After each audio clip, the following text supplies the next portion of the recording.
Try to catch me howling at the moon.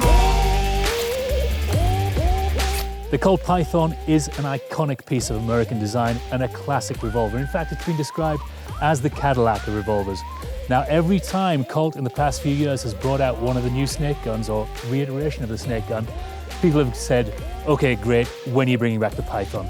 Justin, what took you so long? Oh. Honestly, we could advertise a T-shirt and people would put in the comments, when are you bringing back the Python? So it's not even just snake guns. It's been a pretty wild ride, and it's been the #1 requested Colt firearm by far. Not even close to anything else. What took so long is it took time to really improve on such an American classic. I mean, the original Colt Python it's a work of art. It's a work of American craftsmanship, and to improve upon that and kind of drag it into the 21st century, it takes time, and it took years. It definitely did. No doubt. Now, the original Python was introduced in 1955, went out of production in the early 2000s.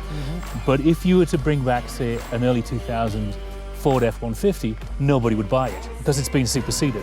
Yeah. So even though I know some people are going to go, this is an updated version, it's not the original Python, this is actually a better version of the Python, yet it still keeps a lot of the original attributes. So what have you done to improve it? It is. So like from the outside view, I mean, you almost can't tell the difference. There's a couple visual cues, and we updated the grips and stuff like that, but like, you know, holsters fit, speed loaders fit, all those things fit because we really haven't changed the envelope of that gun much at all.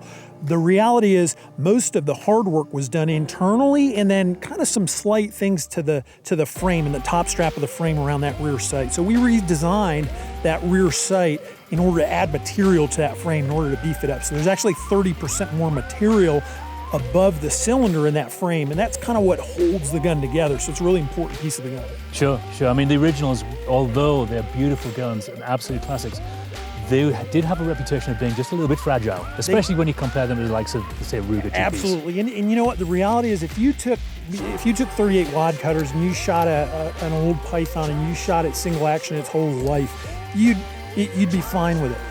Guys who, you know, you start putting 357 Magnum in there, you start shooting it double action really fast, you could really beat those guns up quickly, and they end up kind of going out of time. There's a lot of parts, and they were very complicated inside. So, you know, we knew kind of going into this thing, we had to simplify that, and we really had to make something that was better for the modern shooter. And the modern shooter is, you know, we shoot. Guys today really shoot. They shoot a lot more than they do when they did years ago in the 50s and 60s. So the reality is a lot of that hard work in the action of the gun was really to make it more robust.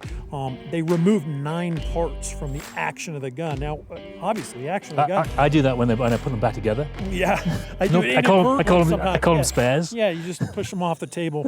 But the reality is, that took a lot of work, and it was very difficult. But modern CNC machinery really kind of gives us that ability. So, you know, the hammer and the trigger of this gun, they're billet steel, but the old hammer and trigger on the old guns had multiple parts that might become an assembly, and you might have a pin or something that holds them together. We got rid of all that. So so the reality is, it's still a leaf spring design. We added a part to the leaf spring by kind of putting a floating link in there in the leaf spring, which is really key to preventing the action from binding. It kind of gives you even better trigger pull than the original guns, but we greatly simplified it, and it's you know, proof's in the pudding. You shot it today, and you can kind of feel what we do. Yeah, no, I did shoot this gun today, and I was really impressed by the quality of the DA pull on it.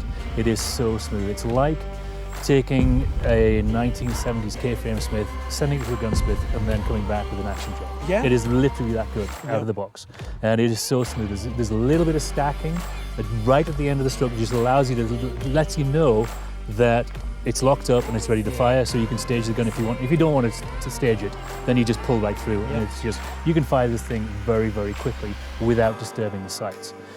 So with that, I mean, what else, what other changes have you made? I understand that you've improved the materials and the metallurgy of it. We did, yeah. So like the old, let's say stainless, sort of compare stainless to stainless. So the old stainless Pythons were like a 410 series stainless. They, you know, it was good metal at the time, but the reality is, there's even better metals out there now. So this is a more modern grade of stainless.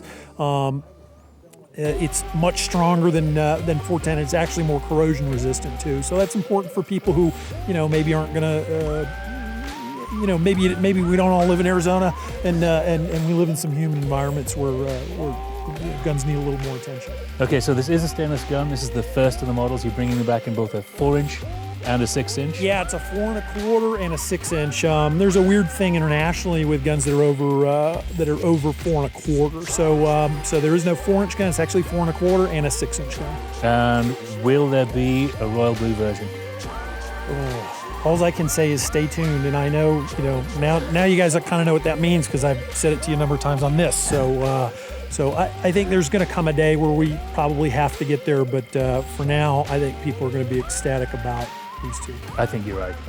And with an MSRP of $1,500, if you do have an existing Classic Python, you don't need to shoot it anymore. You can beat one of these up instead. That's and it's true. going to last a lot longer.